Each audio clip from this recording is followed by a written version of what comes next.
welcome again to another edition of the Mustard and Mayo Road Review Project. It is still Easter Sunday for me, getting a good full day of riding out of my day. Today we are on a lesser known road between the Carolinas, between South Carolina and North Carolina, called Highway 178. There are no kind of fancy names for this road, although if somebody wants to name it, feel free. This road is lesser known mainly because it is out in the middle of nowhere. We are kind of right literally between nowhere. We're about an hour to an hour and a half from Asheville, about the same, maybe a little bit less from Hendersonville, and we are just north and northwest of Easley and Greenville, South Carolina, both about 45 minutes to an hour away, just depending on where you consider town to be, I guess. So that's kind of a good thing and a bad thing. The bad thing is that there's not a whole lot out here. There is a gas station right at the very, very bottom of this road where Highway 11 meets. And that's a great place to fill up, one, because gas is cheap in South Carolina. And they do have snacks, and they're open like pretty normal hours, nothing too late. It's got a full-size parking lot, so you can actually, like, if you've got a group of bikes or a group of car guys, you can easily fit in there. I've, by all means, had like 20-ish vehicles, a mixture of cars and bikes, fit in there myself. We are headed north on 178 from that intersection where the gas station is, up to the Rosman area. Rosman is a small town west of Brevard, where I grew up.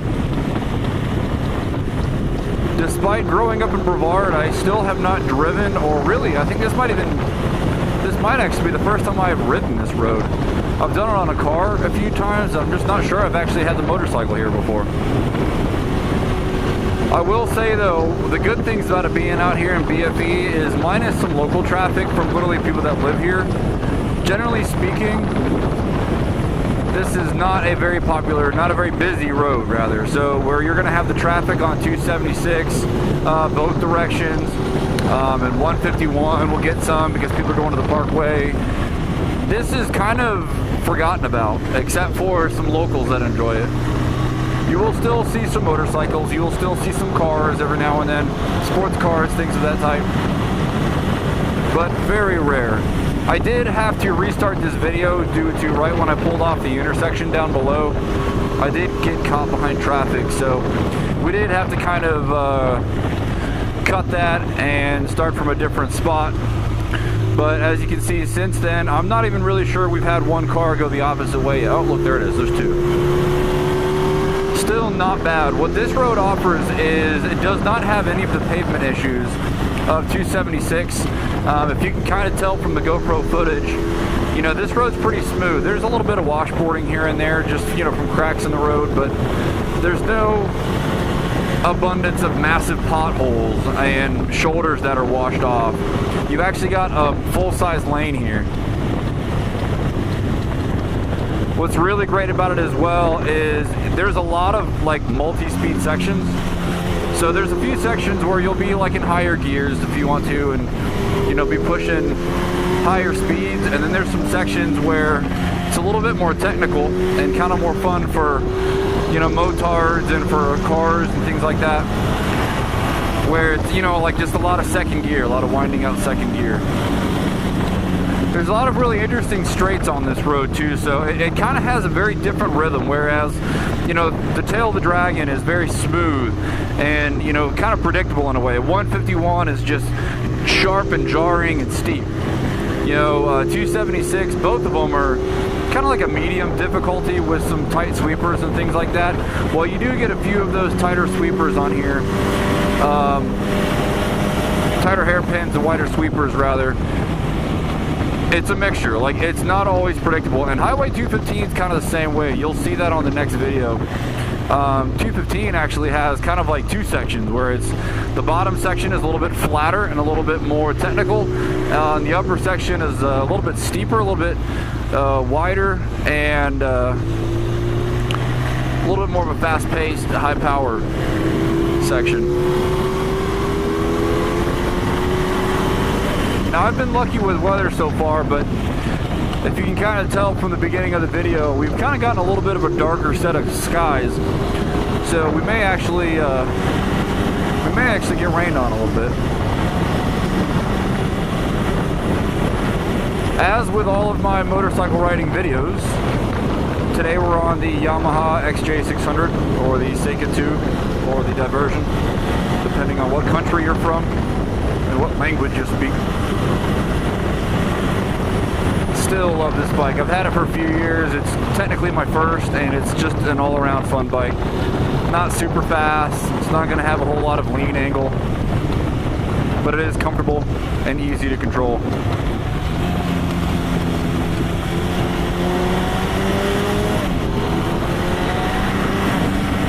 So this is one really cool section of this road where it may not pick up on the GoPro, but there's such tall trees beside you with not a whole lot of underbrush right by the road. So you kind of feel like you're in this like tree canyon. And, you know, it's not super tight, it's not super twisty right here. I mean, it does right here. There's actually this little chicane, which is just kind of really interesting. I use that interesting word a lot, but this one's a fun one.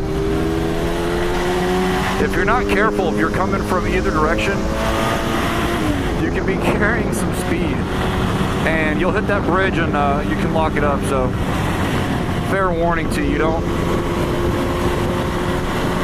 get caught on the wrong side of the road there. I think part of what makes this road so irregular is, like with many roads around the North Carolina area, you know, we're following basically a creek. You can kind of see it here to the right. So that's where you get a lot of those kind of irregular corners and funky grades. Now, one thing I should mention is with this Carolina loop, it's a good full day of riding if you take stops. It's a shorter ride if you just want to ride it non-stop, except for maybe a fuel fill-up or something. Uh-oh. Here's some rain. I think we're just gonna brave it. We're just gonna tough it out. Let's see what happens here.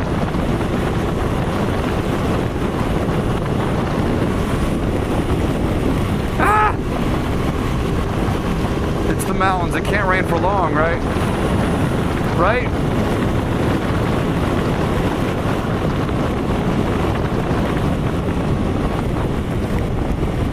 We'll take our speed down just a little bit. Not that we're doing anything crazy, but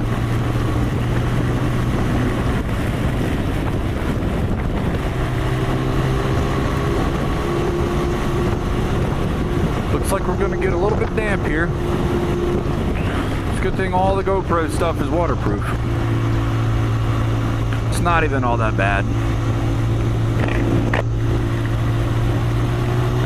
So this is a longer road, this portion of it. If I had to guess, it's probably like 10 to 12 miles of mountains before you get to the Rosman intersection up here. It's the funniest thing with this road. You'll be out in the middle of the woods like you are now, and then out of nowhere you'll be like, oh look, tons of houses, and oh look, a convenience store and a red light. So as always, do be polite when you do hit that section of the road, which is where we will stop the video.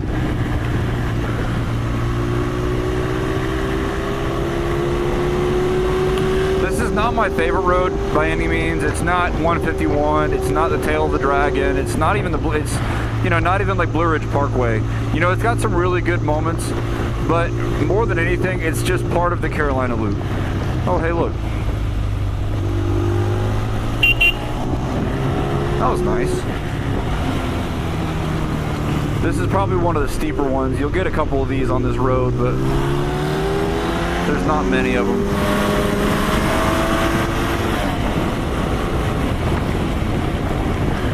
But yeah, as I was saying, it's just part of the experience, this road. A little bit of broken gravel here, broken pavement. So we are just now entering North Carolina, which means road quality should generally improve a little bit.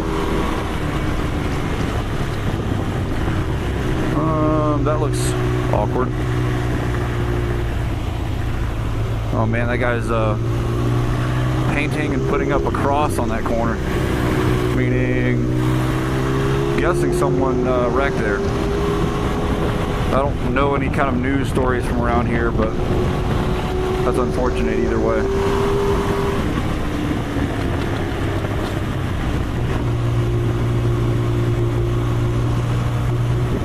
Look at that thing. It's a crazy old looking semi thing.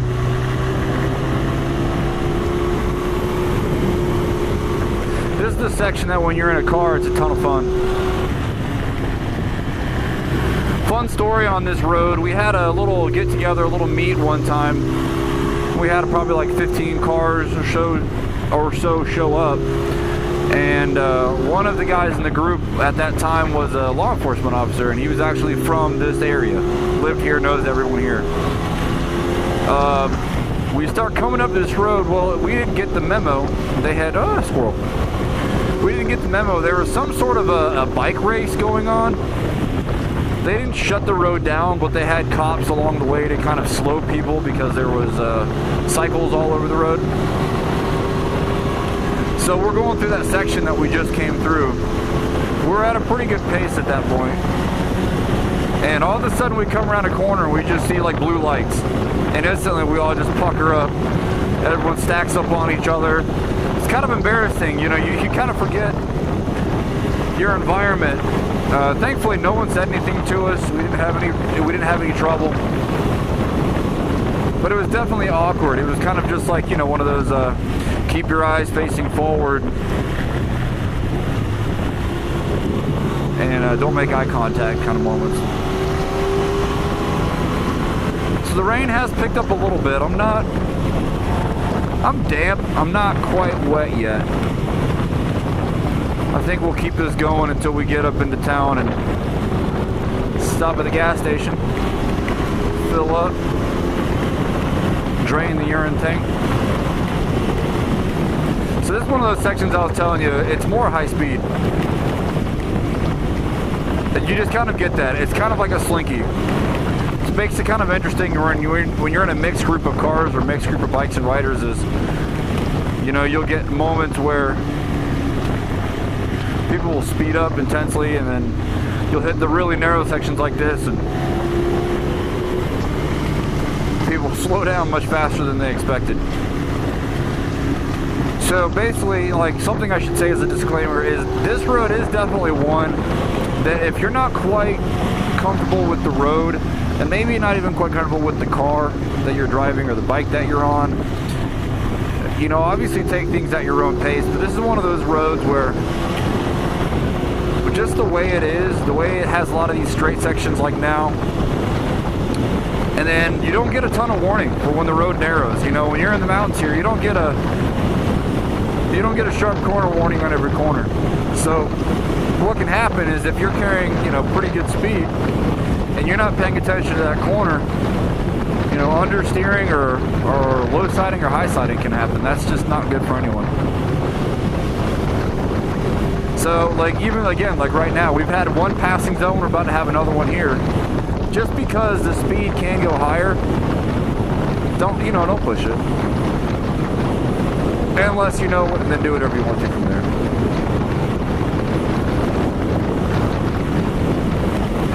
I'm not going to be stopping and doing any kind of B-roll, side of the road stuff with this. One, because it's raining, and no one likes standing in the rain. But two, it's not a super long road, and there's not a ton to see or do along the way. And as you can see right here, we're in the neighborhoods. So this is kind of a one-take video for you, just to kind of see all four pieces of the Carolina Loop.